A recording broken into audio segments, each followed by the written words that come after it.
like popular for people to say they got some issues, right? Yeah. And I know you're not one of them people that just do that, right? So can you, if you feel comfortable, can you walk us through a little bit like what that means to you, that you were feeling depressed? Was it one of those moments where you were just in that dark place? Like my depression was brought on by a lot of stuff out of my control. It initially started with being evicted from while I was in college. Me and my pops was evicted. Something out of my control, you know what I'm saying? I'm going to school and not knowing what's going on. Next thing you know, now we got to find somewhere to stay.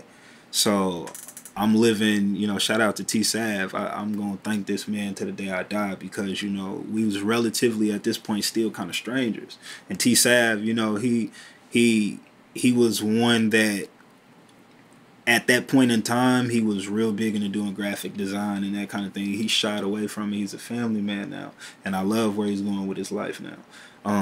But at the time, he was my rock. Music, graphics, videos. He's a go-getter. You know what I'm saying? So he opened his door to me. You know what I'm saying? I didn't have anywhere to go. I could have went back home with my mom, but that would have damaged me. You know what I'm saying? Because where my mind state was, going back to St. Louis, if you know about St. Louis, you don't go backwards. When you get out, if you do come back, you come back because you're able to live at a higher standard. You don't go back to them same things that you was doing before.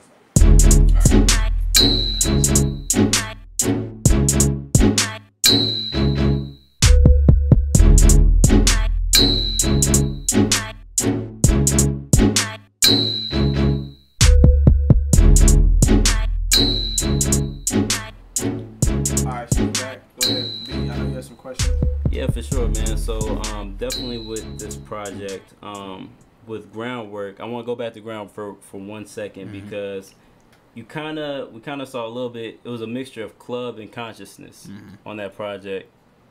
How did you separate and change things up with All or Nothing? I know you dug deep into the 4 years of everything you were going through, but how did you mix it up with the layout? With Groundwork, it was still me trying to figure out what I wanted to be and what worked and what didn't work for me. With All or Nothing, I know who I am. That's really just all it is to it. I know who I am. I took the time to figure out what worked and what didn't work. So now I think I have a pretty good sense of, what Eva the Prince brings to the table. Got you. And also, I feel like that was one of your best projects. Now, are you what's the marketing plan for this project for All or Nothing? So, All or Nothing is more, I know my audience is really going to be that 21 and up kind of, more mature crowd that really respects lyrics, but also still has a good time. So, my target market is obviously the college, but I'm also going to target kids still because I have enough kind of fun and catchy records on there that I can still kind of bring them in and they catch on to the lyricism and they, kind of shift the way music is moving. So it's really, we're definitely going to push a heavy internet presence. That's really the focal point behind All or Nothing, is trying to build up that brand on the internet because I do good in the streets. Right. Because I'm good with talking to people. I'm good at building relationships. Right. The internet has to match. You know what I'm saying? So that's really what we heavy on the internet. Heavy promo on the internet is going to be distributed, everywhere that you can stream or download music. You know what I'm saying? So are the streets still as important as they used to be? Most definitely. If you don't have love in the streets, you don't have love anywhere.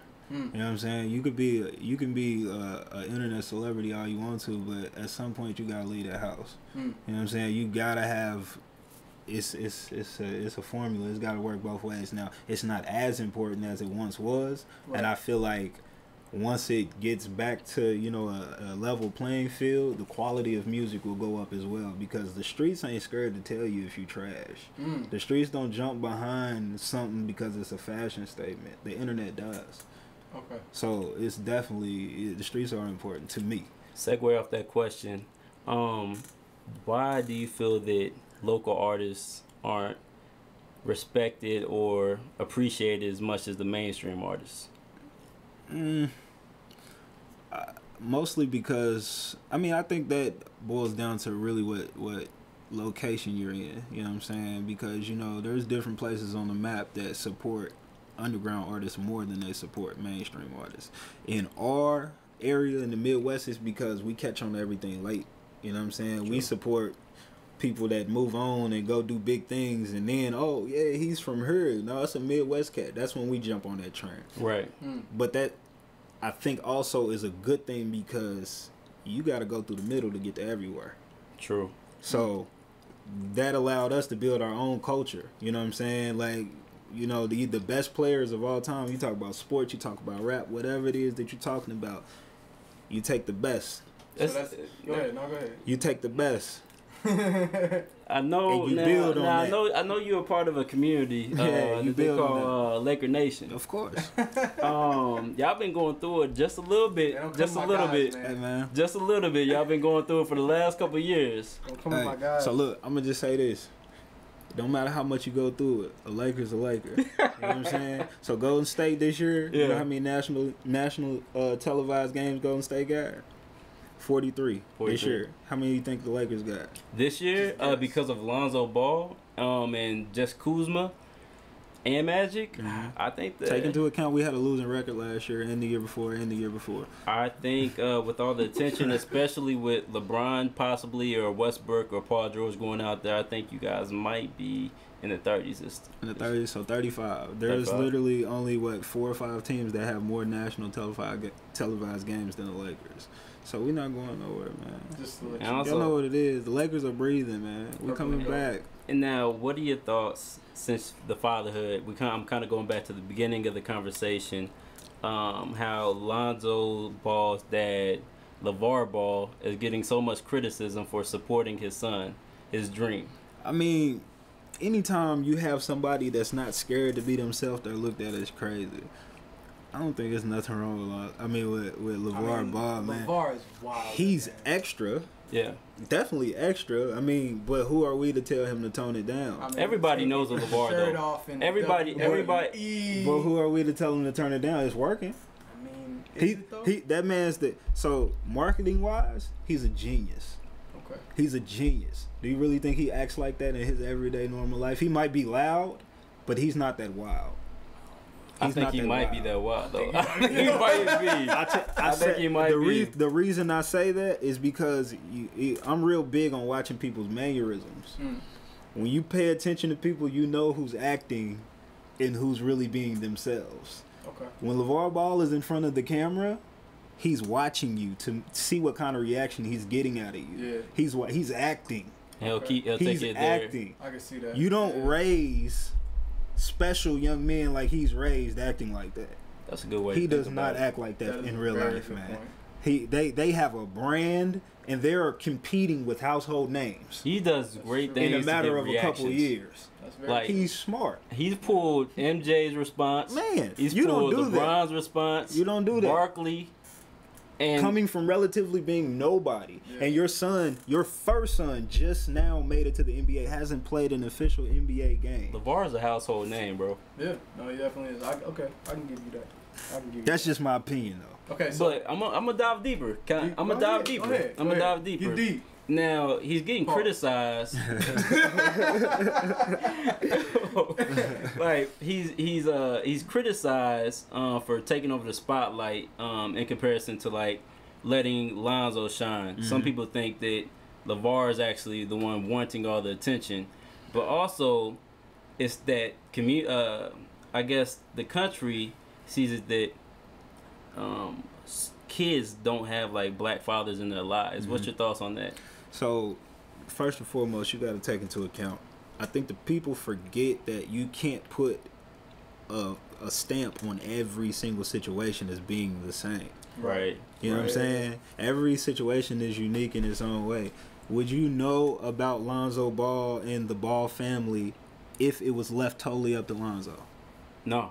You wouldn't. No. Because Lonzo's quiet. Yeah. Somebody has to shed light on the name, though. Right. There has to be somebody that does that. Right. Otherwise, you're not making any ground. Lonzo's a quiet player. He's a humble guy. He goes about his business. His personality's starting to come out, though. But it's starting to come. But he's still, even when he plays the game, quiet. One of the critiques, you've got to talk more. You've got to talk like a more. Leonard. He's a businessman. He just goes out there and gets the job done. Right. So I mean, as far as like black fathers not being in their life, that's a stigmatism, man. That's like that's a stereotype. They don't like. My father was in my life. My parents got divorced. That didn't stop my dad from being in my life. Now, am I saying black households don't have a problem with fathers being in their life? Hell no, I'm not saying that. Right. But I think there's definitely a generational disconnect. Right. That's a now thing, in my opinion. It's a problem now for fathers my age and younger being locked up, being lazy. That's what it boils down to. I think that's been going on for not just our time now, but I think that's been going on. I mean, as far as how big of a problem it is, how they're making it like, you know, when you're talking statistics and things. Right. Older generations, when you look at the stats, the actual stats, last I checked, I believe it was, this is a fact check, but last time I checked, it was actually only about 20% of black families didn't have the father in the household. I'll take 80% all day long. Right. Now, in our generation, the teenagers, these pregnant young girls, you have multiple fathers who are, I mean, you got stepdaddies galore. It's the stepdad generation. Stepdaddy. Remember that song? Back in the day? It's the stepdaddy generation. One time. I mean, but you know, there's nothing wrong with that. There's people stepping up and doing the job, but there's nothing like having a bond with you. So you said there's nothing wrong with the substitute daddy? Nah. As long as I'm a he's a good substitute father. dad. Okay. You know what I'm saying? My son is not biologically mine, but that's your son. Who you gonna tell that? You know what I'm saying? You're not gonna tell him that. Right. You know what I'm saying? Like, he knows, but it's not my place to try to replace anybody. It's my responsibility to come in and raise him. I don't want to take your job. I'm never going to tell you can't be his dad. By all means, I encourage that. But if you're not going to do it, somebody has to. You can't be mad. That's a real man. Right you know what I'm saying? You got to do that. But that's how you break the cycle. Right. You have to have people willing to step up to the plate and say, you know what? You don't have to do that. I'll do it. Make them feel bad about it. Yeah. You should. Yeah. You should. Yeah. Because there is a lack of responsibility. I feel like a lot of people, like, they can just kind of say. There's no logical explanation on this planet you can give for not being a parent if you have kids. Unless you're too sick or your kids get taken away from you for some reason. And by taken away, I mean, Lord forbid, you know, something serious happened. Right. You should always be a parent. Do you talk about the family life on All or Nothing? Yeah, I think family is a big part of All or Nothing. And actually, on the cover, I'm holding my daughter. You know what I'm saying? Right. Like, family is all through All or Nothing because that's what I am now. I'm not shying away from the fact that I'm a family man and I'm in a relationship, a committed relationship. I still can make fun songs. I still can tell you what I'm capable of. And that's like a new trend right now in music too, because you see Logic, he's happy about telling everybody about his marriage. Big Crit had no problem talking about his marriage. Cole doesn't hide the reason it's catching on is because I think it's because our country lacks love. You know what I'm saying? Like, when you got people who willing to come to the forefront and not be scared to say, I don't have hoes. You know what I'm saying? Like, true. I think we embracing the family, man. You know what I'm saying? Like, you supposed to be like that. You know what I'm saying? Yeah. But I understand why people like Cole didn't necessarily shy away from it. His significant other didn't really want to be a part of the limelight. So you also have to you also got to think about that. Yeah, you know what I'm saying? So now they're getting to a point where, of course, people are always going to dig deep. You know what I'm saying? They're going to find out eventually. But it's all in what you let them know. You know what I'm saying? If you put off that persona that you got hoes, you got to live by that. Okay. I'm not trying to be forced to live by that and sacrifice my family. That's more important to me. Okay. So, we're going to try to wrap this up because you got, 20 hours now before another one's on the way. So, real quick before we go, get my 20 hours of sleep in before I lose it all, man. Real quick before we let you go, I wanted to try to get your opinion on two of the legendary rappers. Okay. So, every episode, we're going to try to introduce a couple guys. But we want to start with two in this episode. Okay. Brennan, I want you to grab one, and I'm going to grab one more. So, I'm going to let you start because I don't know where you're going with this. I'm going to see where you go. Oh, man. Let me see. I'm going to go and throw in Busta Rhymes. Okay, so let's talk about Busta for a second. Does Busta make a list of top. Let's start with we'll say 15. Is he in the top 15? Top 15. Can you name 14 rhymers better than Busta? And think about man, the hits he's had, the features he's been on. I mean, I would put the longevity. He's been on tracks with Biggie. Yeah. I mean, he's been on tracks with Tribe. Right. I mean, back in the early Tribe Called Quest days. I mean, and then he has the Look at Me Now. He just had a track. You've almost got to put Busta Rhymes in the top 15 based off his creativity alone, man.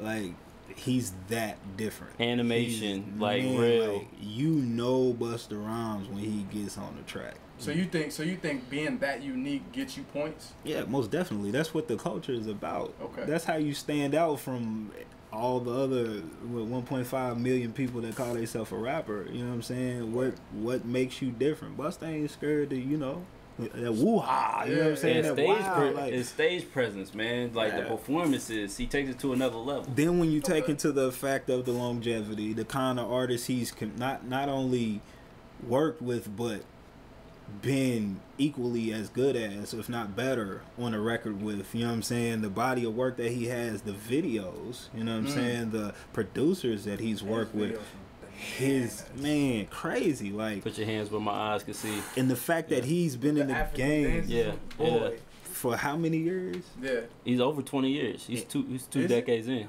And he's constantly reinventing himself. So on a question on Busta though, do you think that he has the kind of ability to pull a Jay-Z move where he comes out with a hard album now and it's worth something in the value of what music is now? He has the ability to, yes.